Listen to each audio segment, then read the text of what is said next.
Bienvenue sur ma chaîne, cette vidéo est à destination des 4e 3, 4e 4 et 4e 5. Alors vous avez été nombreux aujourd'hui, enfin jusqu'à aujourd'hui, à m'envoyer votre travail, qui n'était pas noté, mais qui a permis à beaucoup d'entre vous d'avoir des progrès constatés. Il y a une copie qui est sortie du lot, je vais vous la montrer tout à l'heure. Nous en sommes toujours au chapitre 3, la reproduction et la sexualité chez l'homme. Et pour aujourd'hui, comme je le disais, il fallait réaliser une activité ayant pour compétence l'élaboration d'un schéma fonctionnel. Et donc, dans cette activité, il fallait donc faire du déclenchement de la puberté chez la femme et du déclenchement de la puberté chez l'homme. Pour ce faire, rappelez-vous, vous aviez l'ensemble de documents, un ensemble de documents. Il fallait donc réaliser les deux schémas juste ici. Alors, je tiens à féliciter particulièrement cette personne qui va se reconnaître, dont j'ai déjà félicité par mail, parce que c'est un travail qui a été réalisé en autonomie, à la maison, de cette qualité-là. Pour moi, c'est un travail digne de 3e. Alors, bravo à cette personne. Alors, on y va, on passe à la correction.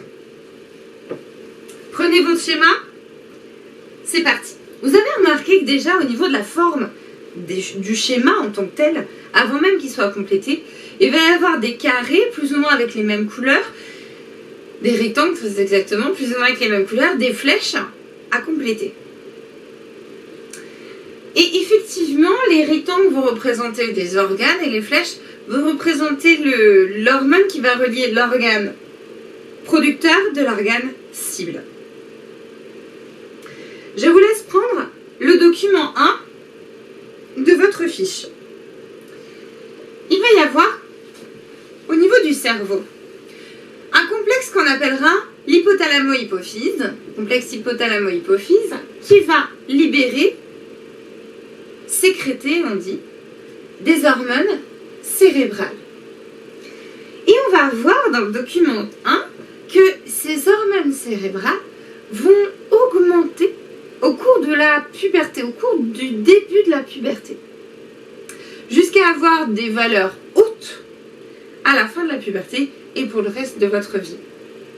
Et donc, l'augmentation de ces hormones cérébrales va permettre le déclenchement, si vous voulez, de la puberté. Ces hormones sont donc fabriquées par le cerveau. Alors, reprenons notre schéma, nos schémas, parce que ça, ce sera commun aux deux genres. Le cerveau va donc permettre la fabrication, la libération d'hormones cérébrales. Alors ensuite, j'ai décidé d'abord de commencer par l'homme qui, au niveau du schéma, paraît plus simple. Alors, regardons ensemble. Je le disais, il va y avoir l'organe producteur des hormones, le cerveau, la libération de l'hormone, hormones cérébrales, jusqu'à l'organe cible de ces hormones.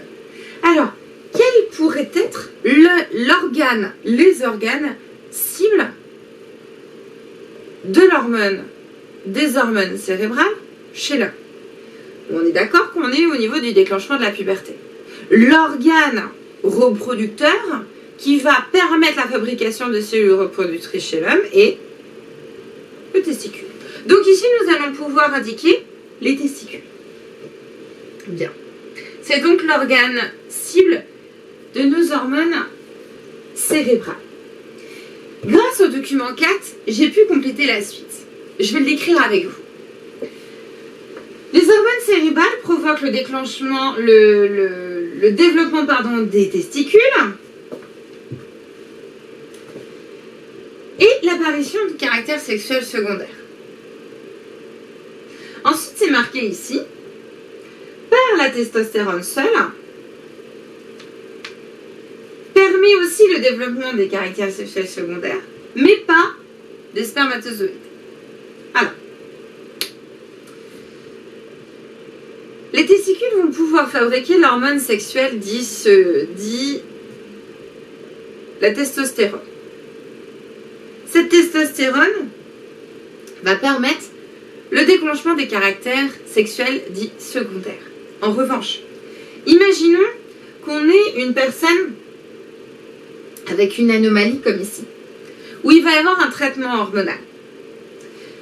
Ou imaginons, tout ça, ça ne fonctionne pas, et par traitement, on va donner de la testostérone.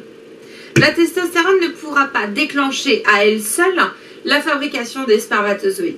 Et ça, c'est très important. On en reparlera pour éventuellement des traitements lors de l'infertilité chez l'homme en 3e. Mais voilà, la testostérone seule ne permet pas la fabrication de spermatozoïdes. Par contre, permettra le développement des caractères sexuels dits secondaires chez l'homme. Alors revenons maintenant au schéma fonctionnel de la femme, du déclenchement de la puberté chez la femme. Nous en sommes toujours à l'hormone cérébrale. Quel va être l'organe cible de l'hormone cérébrale chez la femme? Quel va être l'organe permettant la fabrication de cellules reproductrices chez la femme, qui s'avère être l'ovule? Ça va être les ovaires. Donc les ovaires vont être les organes cibles des hormones cérébrales. Regardez le document 5. Le document 5 de l'ensemble de votre fiche document parlait d'un syndrome de Turner. Le syndrome de Turner, c'est une jeune fille qui n'aura pas d'ovaires. Et donc, on va chercher à comprendre qu'est-ce qui va se passer pour elle. Au moment de la puberté, ces femmes produisent des hormones cérébrales. Jusqu'à présent, ces personnes-là ont toujours un cerveau. Donc, elles peuvent fabriquer des hormones cérébrales. Par contre, ça n'arrivera jamais à l'organe cible. Ça aura pour conséquence ni règles, ni caractère sexuel secondaire. Ce qui veut dire qu'en dessous, ici, dans notre schéma, il va falloir qu'on place les règles et les caractères sexuels secondaires. Mais alors, comment et où et pourquoi et à cause de quoi? À cause de qui? On propose ensuite un traitement à l'œstrogène. Alors, l'œstrogène, c'est l'hormone sexuelle féminine. Donc l'œstrogène, qui, même si l'ovaire est absent, permettra le développement des caractères sexuels secondaires, mais aussi l'apparition des règles. Alors l'œstrogène va donc pouvoir permettre les caractères sexuels secondaires. L'œstrogène, ce sera une hormone sexuelle fabriquée par l'organe producteur, l'ovaire, permettront l'ensemble des caractères sexuels secondaires, mais également l'apparition des règles. Et donc l'œstrogène permettra également l'apparition des règles. Alors reprenons du coup nos deux schémas et essayons de compléter un petit peu plus avec une légende, avec les carrés là que j'évoquais tout à l'heure et les flèches. Alors les rectangles jaunes, orange, donc c'est là où vous allez pouvoir éventuellement rajouter une couleur si vous n'avez pas imprimé, que vous l'avez simplement recopié dans votre cahier, vous avez été nombreux comme ça. N'hésitez pas à rajouter une couleur. Les rectangles sont les organes. Les rectangles jaunes sont les organes et les flèches vont relier les organes producteurs de l'hormone à l'organe cible. Je m'excuse, je viens de voir que j'ai fait des fautes d'orthographe. Je vous laisse compléter ici. Relie les organes au pluriel producteur de l'hormone à l'organe cible. Alors, le bilan est le suivant.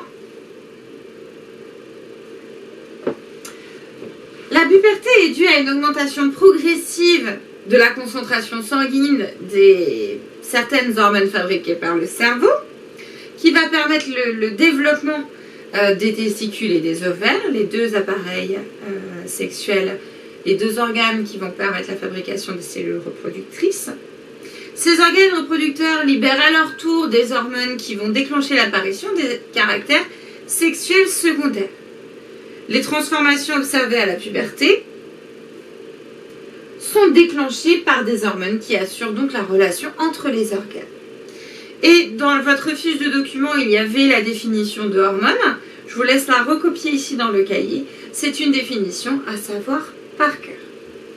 Hormone, substance fabriquée par un organe qui est libérée dans le sang et qui agit sur le fonctionnement, et ça c'est important, sur le fonctionnement d'un organe cible.